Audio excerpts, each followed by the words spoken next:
Awesome. Hello, Rosie. Would you like to introduce yourself and a little bit more about your coaching practice? Yeah, well, hi Tegan. Thanks for having me. Thank you so much. So my name's Rosie. I'm a self-worth and confidence coach. I work largely with women, anywhere from kind of mid-20s to mid-50s usually. Um, and so my focus is around self-worth and confidence, particularly within kind of career or people finding their purpose, finding their identity and becoming confident in who they are. I do that through different types or different things of coaching. So I coach people one-to-one online, kind of across the world. I've also got an online self-discovery course, and I also deliver in-person workshops both to companies and to just general people in the public. Do a few day retreats as well. So yeah, bit The of day everything. retreat sound. Yeah, it is such a fun and rewarding job. Yeah, Yeah. 100%. So, where does somebody start then with their identity and wanting to heighten their self-worth? I think a huge part of it is kind of becoming more aware of what you're actually struggling with, because I think with like the identity and self-worth, what I find from the women that I've worked with is they've either gone through a life change or a life transition, or say like redundancy, or they've become a Mm. mom, or they've gone through a relationship breakup, or they've just kind of lost sense of who they are. Because I think a lot of when we're growing, when we're going through our 20s and then our 30s and our 40s, our life changes, our values change, and what we're looking for from our life, we're thinking, is this it, is this my life, or what is it that what actually is my life purpose. And I think if you don't have a great sense of who you are, at your core, what it is that would make you happy or fulfilled as a person, it can be really difficult, especially if you don't feel like you're doing something that you feel good or confident at, like in your life, in your career. And so I think where you're talking about starting with like your identity and self-worth, there's a few steps. It's one, I truly believe having a really clear sense of who you are, your identity and your life purpose really sets you up for a good sense of self-worth, because otherwise you can't, if you don't know who you are, like I say, at your core, if you don't know what it is that you were kind of put on this earth to do, and you're not necessarily doing that, you can feel really separated from yourself. And I think that's where problems with self-worth and confidence can grow. But I think it's also becoming aware of what those inner narratives are that you're saying to yourself, those that, your inner critic, what are the thoughts and words that they are saying to you most often, and how is that chipping away at your self-worth? Have you ever found any like common denominators of that inner critic?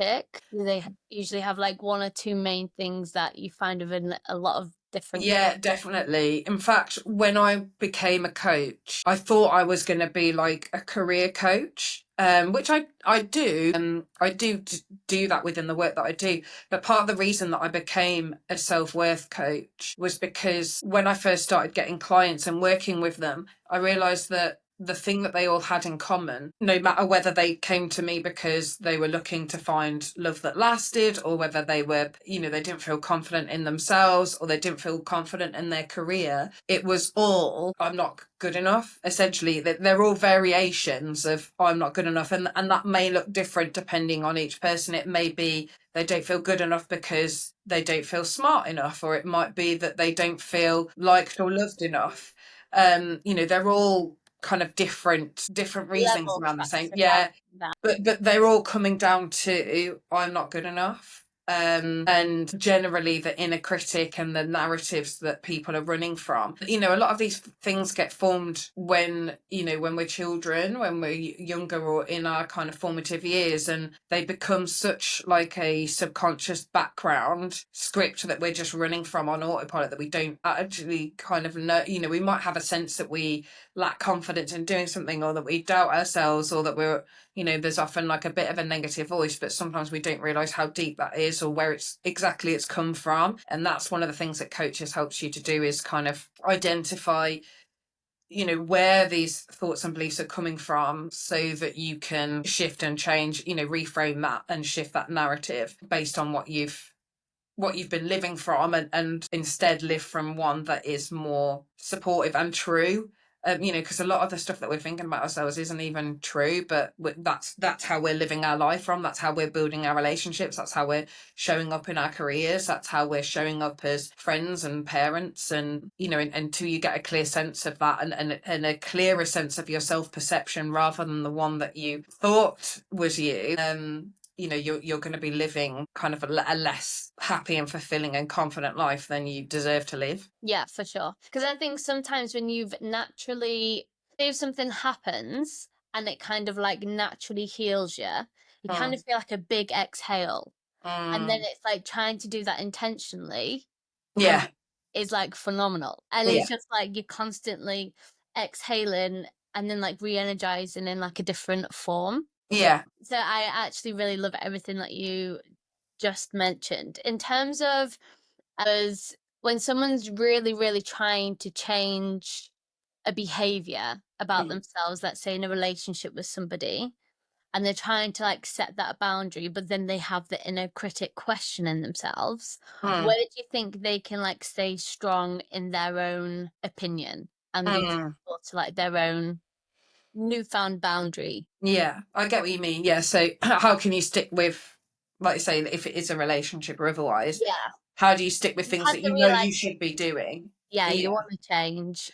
How I do you think I think this is the thing. So like sometimes we can be consciously aware of the things that we're thinking and believing about ourselves, and we know that we're letting people cross boundaries and say things to us or treat us in ways that we don't agree with, and so we can go, right, I'm going to practice like saying no, or not going for guys that treat me like shit, or whatever it might be. But I think ultimately there's change on a conscious level, which is, like I say, making the conscious decision, moving forward with intention, realizing that there's an issue and that you need to do something, and there's actually feeling it, which is like the subconscious level. And I think in order to be able to stick to those boundaries, to feel empowered, to feel like you can do that and keep doing it, I think it does need to kind of go back to that like it needs to be not just a conscious thing that that you should be treating yourself better, or having other people treat you better. You need to believe that actually it's possible and that you deserve it on a subconscious and emotional level as well.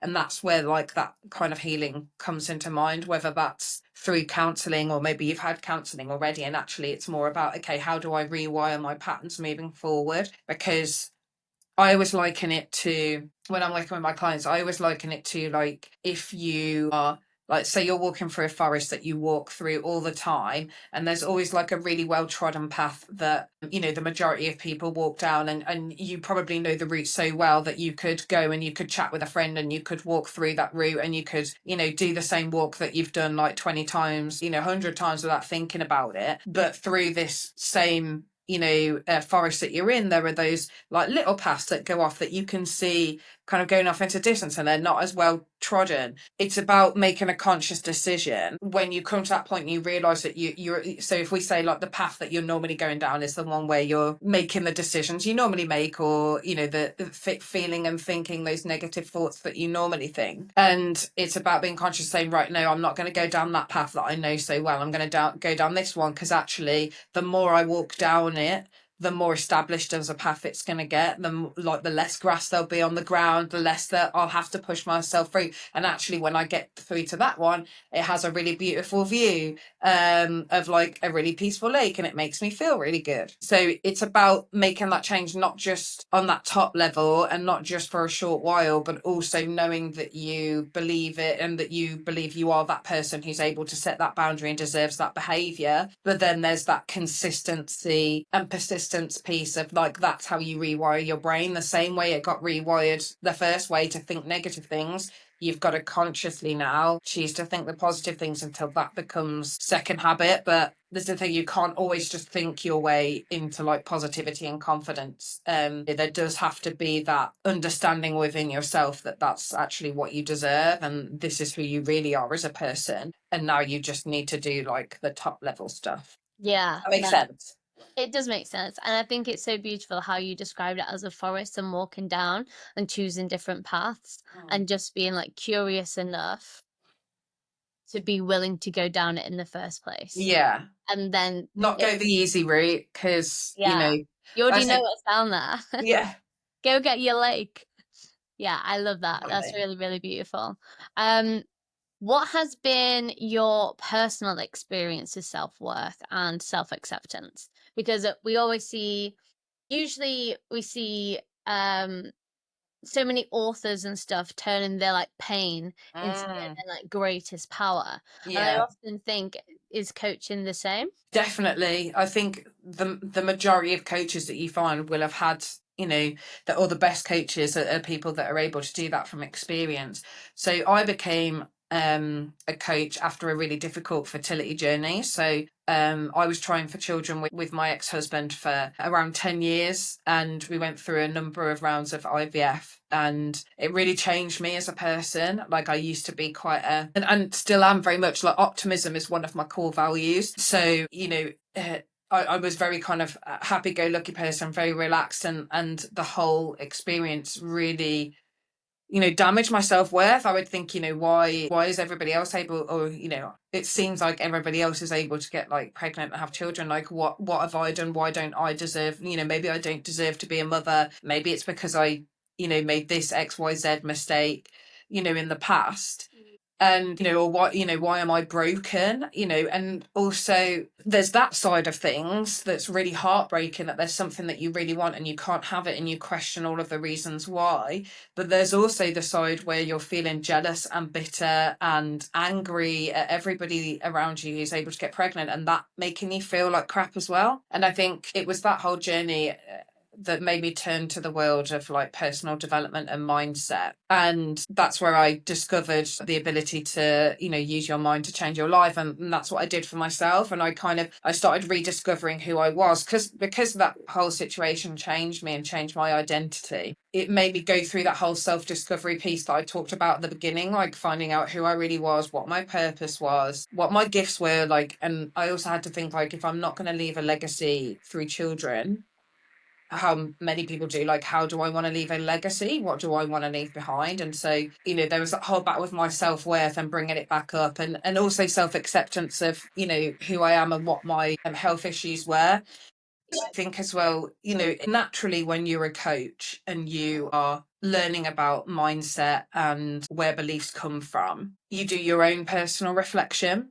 Yeah. And as well, like many people, I was bullied at school, but largely like by my friends. And so I think that like instilled something in me that maybe like I'm not likable, and I know that's from coaching women, that quite a lot of them often feel the same as well, will have had some kind of experience, whether that's with family, whether it's with friends, whether it's some other thing, and that really holds people back. It really holds people back in the way they show up, in the way they interact with people, and wanting to be visible. If you're thinking about being a leader or something, or a manager in your career, that can really, hold you back, because you're constantly worried about what people think about you. So I think there's also been that kind of journey for me in terms of self-worth and self-acceptance. But I think a lot of self-acceptance as well is about like understanding that you don't have to be perfect as a person to be a good person, to have a good career, have a good relationships. It's good to be able to admit what your weaknesses or faults are, and some of those things can absolutely be looked into. And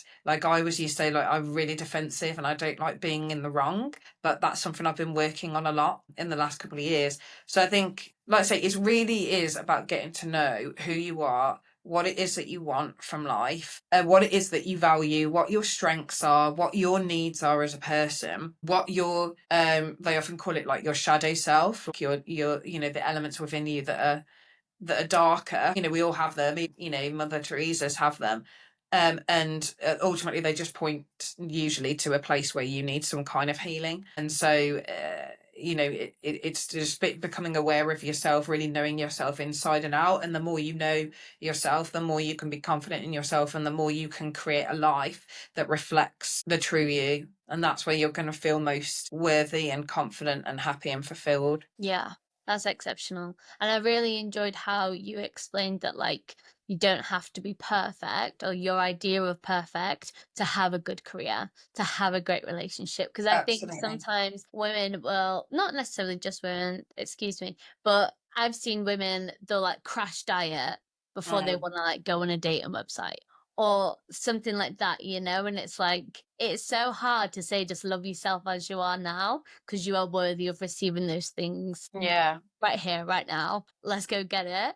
And then whatever you desire more, Mm. whatever this perfect vision of you is, may just get deleted whilst you accumulating like the career growth and the relationship growths. But as well, like if, I don't know, changing your physique is one of them things, it'll probably end up coming because you actually feel motivated by the things that are around you. Like you'll just naturally feel more energized Yeah, rather than trying to change out of a place of exactly. self-disgust. Exactly. I It's spoke to some. celebration.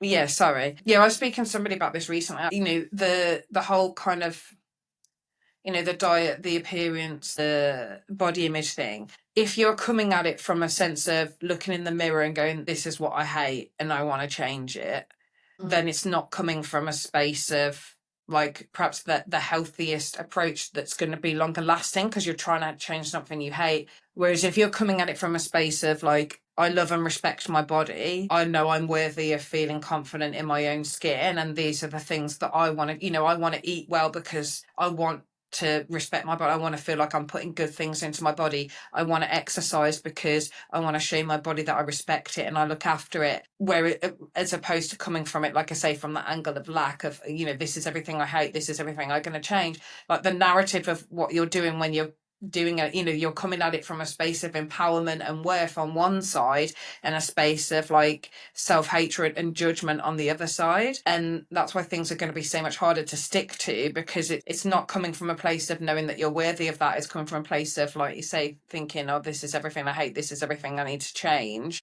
Yeah.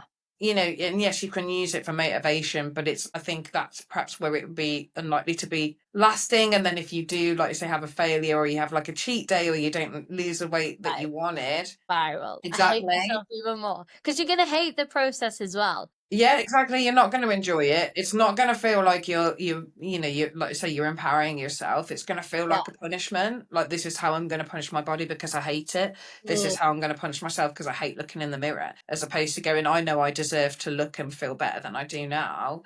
You know, I want to make myself proud. I want to make myself feel empowered. You know, I want to treat my body with the respect it deserves.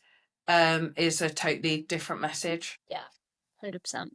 Do you have any really nice go-tos in terms of practices you could like suggest to our listeners? Like I know, for example, the 101 of rewriting your own stories is rewriting what they are and then kind of writing the opposite Mm, and then turning them into like daily affirmations, for example. yeah.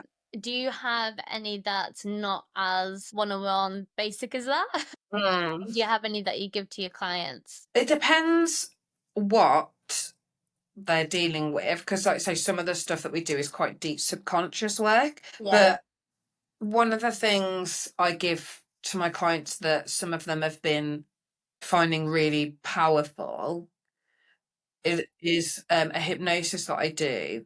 And it's something that somebody else can do as well. Well, there's a couple of things. One of them is like a letter to your younger self, because like I say, a lot of the stuff that comes up is often from yeah, I suppose there are two versions of the same thing, really. So there's, as I say, letter to your younger self, where you write yourself a letter as you are now to yourself. Sounds cheesy, but honestly, some of like the shifts and changes that I've seen clients do, once you become aware of what that inner narrative is, or maybe you think about yourself at a certain time where, you know, like you went through something, or perhaps you've identified that that was like the beginning of like your confidence and self-worth issues, and you can write them a letter of everything that they needed to hear at that time, everything that you would want to say, everything that you wish they knew, now you know consciously. But your inner child, which we all have, it doesn't. That inner child still doesn't know. It's finding it quite cathartic to do that kind of thing. And another thing that's kind of related, it's using kind of neuro-linguistic programming, if you've heard of it, is essentially finding those scenes that you remember from, let's say, your childhood, your teenage years, your early 20s, whenever you went through an experience, usually with somebody else, perhaps you had a discussion or an argument, or someone said something to you, where you envisage yourself in that scene. So you go into that scene, you close your eyes, you imagine that you are there, you are watching that scene, watching you as that younger person interact with someone. You try and envisage it as much as possible. But then what you do is you channel those messages to yourself, that younger person, everything that you needed to hear. But not only that, you then put yourself in as if like within that younger person and receive those messages from yourself. But then you also give messages while standing, observing the scene. You also give it to the other person. So perhaps the person that said something to you or whatever, you tell them, you don't like have a go at them. You don't necessarily like tell them, how dare you? Well, look what you did to me, or anything like that. It's more about telling them what they needed to know, because perhaps they didn't realize that what they were doing was going to have that kind of effect. And then watching you then jump back in. They might need to write this down. Then they jump back in as that person and watch. So you jump back in as the younger self and you watch the other person receiving those messages and receiving that understanding. And what you're essentially trying to do is change your emotional connection to that memory. Like I say, to tell yourself the things that you needed, but also to imagine that other person hearing the things that you needed them to hear, because it's often that emotional attachment to like memories and things that have happened to us that have changed our self-worth or our confidence that really trigger those inner critics and the confidence and the self-worth issues. That's often why when something happens to us in our present time, we feel that same thing emotionally, and then our mind kind of goes back to those times. So anything that you can do to shift how you emotionally feel about that, or about those specific times, can be really, really powerful. Yeah. And I guess it completely changes the story in like a different state of hindsight. It's like well, I wish I could have said this and didn't listen. But when it's about something that's really deep and emotional, doing that in a like a meditative state, I Yeah. can imagine to be like extremely powerful. There's actually like a film that came to mind. Have you seen The Butterfly Effect? That is one film I have not seen yet, but I think it's Oh, because everyone keeps telling me the ending is horrendous. the ending is awful. Like it is like the worst program ever to suggest in terms of that, but it did remind me of the different scenes. It's like he goes back and Mm, he, with the consciousness that he has as like a, let's say he is like 25, he goes back as like a kid and does things differently yeah, in those specific emotional trauma moments, and then that changes the course of life. yeah. But yeah, the ending is absolutely horrendous. You'll see why if you ever watch it. I think someone's told me. I think I've just remembered, but no spoilers here. Anybody that does watch this and wants to watch the film, I won't spoil Yeah, it for you. watch it up to like three quarters, because that all makes sense. That's all got like good psychological value in terms of how your actions really do matter. And then in terms of you going back into a meditative state, can be It's where you're extremely. more suggestible and relaxed, I think. Yeah. So that's a good one. But if anyone doesn't want, like, if they're like meditation or writing letters isn't your thing, Hmm. my thing would always be, and we've spoken about it already, go and do some kind of self-discovery work. Like, because knowing yourself in and out is the key to being able to make yourself happy and confident. So it would be go and do some kind of self-discovery course, find out what your values are, find out what your strengths are, find out what your needs are, and just really get to know you as a person, because that is ultimately going to be the thing that helps you, or gives you the key to work out how to make yourself happy and fulfilled. Yeah, for sure. Because I think as well, when you start to realize what you do stand for and what you don't stand for, that can be a great foundation as well Yeah. to then start moving forward. Because I think it's so easy to feel like we're lost, Mm, but we like never truly actually are. We're just feeling that in the moment, because actually we've taken all of these steps to be to the point where we are now. And we'll also have like so many different goals and stuff in our yeah. mind, because it was like, yeah, I'd like that. So, well, you can have it. Do you want to start trying to make steps towards it? Yeah, I think the lost thing, like you've picked up on there, is really key, because quite a lot of women come to me saying, "I feel lost, I feel stuck, I don't know where I'm going."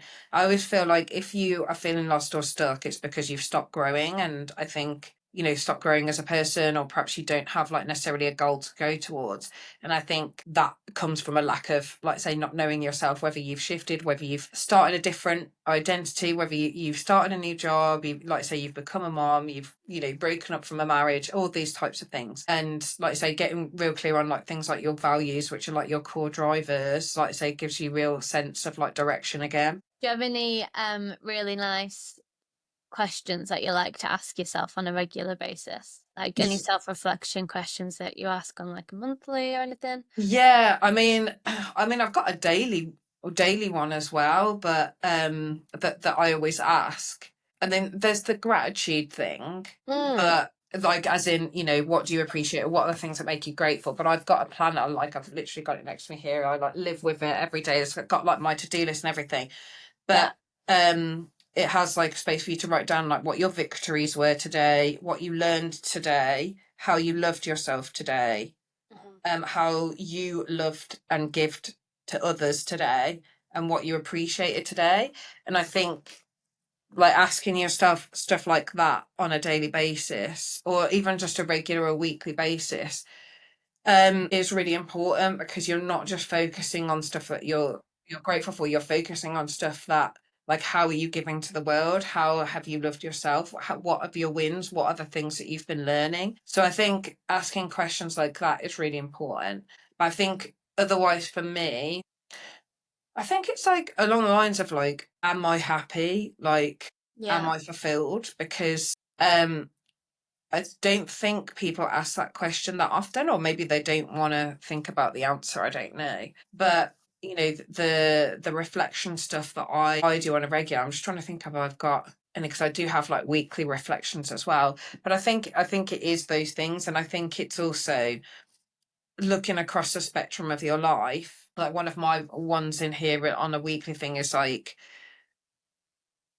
looking across the spectrum. So you've got like relationships, social life, career, because I think as well, and I've been guilty of this sometimes, my business and my career is so important to me that sometimes your goals can be very focused in that area, whereas we're generally most happy and most fulfilled when we are looking at all different areas of our life, and identifying where we're feeling most happy, connected and fulfilled, and where might need a bit of like, That's yeah, like focus, where we can bring things back into balance.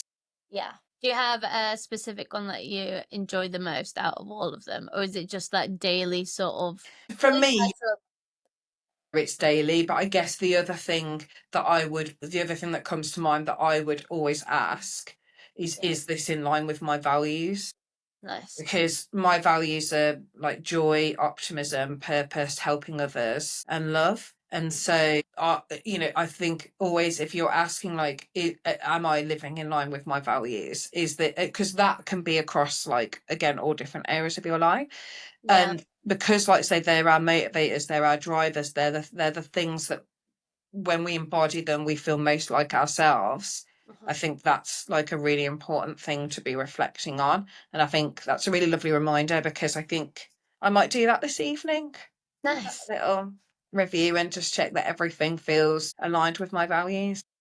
Beautiful. And how did you first, when you started becoming a coach, what was those like first steps? Because you must have felt so much self-conviction to be able to be like, did you have like a career path before? Yeah, yeah. I was working as a fundraiser, which I still do a bit of, on a consultancy basis. But yeah, I mean, I loved my job. I was a charity manager. I felt like I was making a difference and helping people, which again, like, is really Yeah. aligned with my core values. But I still felt like there was something missing, and like, like there was still more in me to give, like more purpose, more. I don't know, that I just felt like there was more that I could be or do. And obviously, I've been through that fertility journey, and so Yeah. I was getting to know myself again, and so I did a self discovery course myself. Like it was like like a life purpose course, and I discovered all the things that I've been talking about here. And I did some spiritual work, and everything pointed towards me becoming a coach.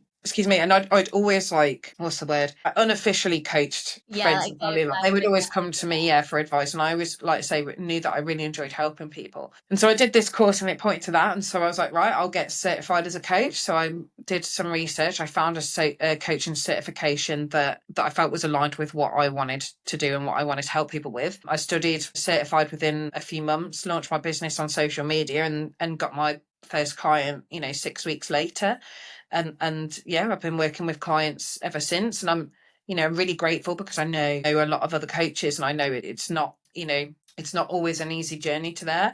But I think one thing, and I think you hit the nail on the head. It was about that self conviction. It was like, once I made a decision that I was going to become a coach, that's what my identity was. yeah. And for me, it was like an inevitability. Right, I'm going to study now and launch, and then I'm going to become a coach, and I'm going to be getting clients. And I think, speaking to other coaches, I think sometimes they're scared to call themselves a coach until they've actually got a paying client. Whereas for me, that was part of my identity. I had conviction in who I was, and what I was going to do, and who I was going to be, who I was going to help. And I think that really helps in yeah, being able to move forward. Then yeah, just been working really hard alongside. I went part-time first in my job, as I kind of built up my business, and then I went full time at the beginning of like 2024. And then yeah, like I say, now I work as a coach, and I also do, like I say, fundraising training and consultancy on the side. So I'm still still doing a little bit of that world that I really enjoy. Then yeah, last year I got nominated for Life Coach of the Year, Well, which was like a huge milestone that I was really, really grateful for. And yeah, it all came, from that thing. And like I say, from taking that time to work out, okay, who am I? What is my purpose? What are my gifts? What are my strengths? What are my needs? What is it that I want from this life? I didn't want to just be drifting and doing something that I felt good at, but wasn't perhaps everything that I could be. And yeah, it came from getting to know myself, like I say, getting that conviction in who I was and what I was here to do, and yeah, going for it. yeah, I love that like inner calling and then you just followed through and made them steps. That's exceptional. In terms of when you was first ever doing it at the beginning, when you mentioned that other people kind of needed to have that first paying client to like feel Yeah. legitimized, and you already had that kind of identity focus and like embodiment, did you struggle at all with any kind of self-worth or any self-doubt that you could help people in like them first year?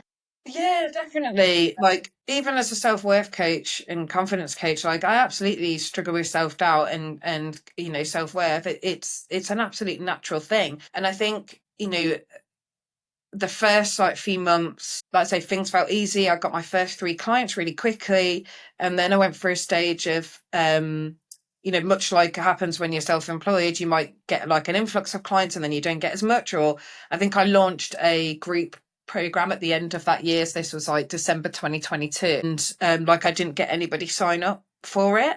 I think I had one person, but it was supposed to be a Greek program, obviously, so that wasn't enough. And there's always moments of doubt in yourself, like, have I made the right thing? Why don't people want to join? But I think it's all going back to like not making failure mean something about you. And I say failure in the loosest term, like, not everything is going to work first time. Sometimes you're using these results as information. It's what all the successful entrepreneurs say, like, loads of them fail. It's about how you bounce back. And I do consider myself quite a resilient person. Sometimes it is hard not to take things personally, but you've just got to take a step back and go, okay, this didn't resonate, let's find out why and let's try again. But I've also had clients, like I've had some clients that have had like literally life-changing transformations, and it's so rewarding. But I've had other clients that haven't had the transformation that I would have loved for them to have. And What do you think the difference is in that? Do you think it's just how much they wanted it, or I think that, well, the difference is, or from what I've seen, is the place in which people come to coaching. And because I think that's the thing, as a coach as well, you take things very personally, and obviously you want to have results for everyone. But as a coach, we can give people the tools do the thing, but they actually need, like, we literally can't change someone's brain for them. We can open the door, we can show them the things that they didn't know, but they're the ones that have to do the mindset work to actually change it, and they have to be willing to believe that they could change. And I think sometimes there are people that come to coaching that have all best intentions and they want to do the work and they want to change, but they're not quite ready yet. And I think to benefit most from coaching, you have to be somebody that's already willing to show up for themselves, already like knows that they could do better or feel better than they do right now, but they just need someone to show them the way or help them open that door. Whereas I think some clients, especially when you're working from self-worth and confidence, Yeah. perhaps don't have the they're looking for somebody to save them or show them a way rather than to save themselves. That makes sense. Yeah. So I think it's the personal circumstances of the coaches, or the, more correctly, and where they are at on their journey, and the ones that show up, do the work, do the grave work, are open to believing and feeling differently about themselves, and do the work that we do together and implement it, will have like made massive shifts. But also, there's probably an element of like, I do think it is about people that are ready, ready and in that position, and they do believe that they could and should feel better. They just need to understand themselves better, and they need somebody to help give them that guidance and that accountability to doing the work. Nice. When you said you can't actually change somebody's brain, but if you could change one thing about like everybody's brain, do you have something that you would change? Yes.